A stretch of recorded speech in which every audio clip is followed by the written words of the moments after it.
这只是我看了一眼它就长在我心里的斗彩杯。今人不见古时月，今月曾经照古人。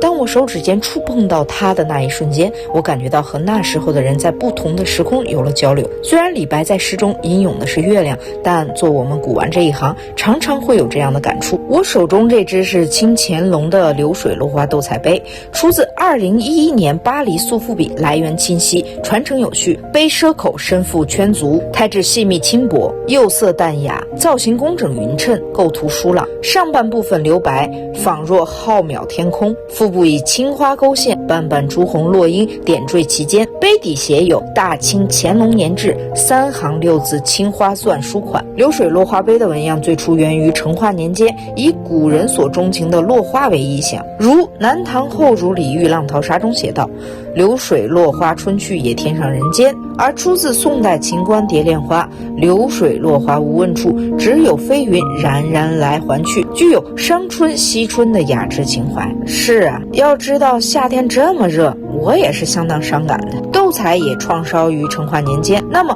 斗彩与青花五彩究竟有什么区别？我会在另外一期跟大家说明。点收藏并关注，下期见。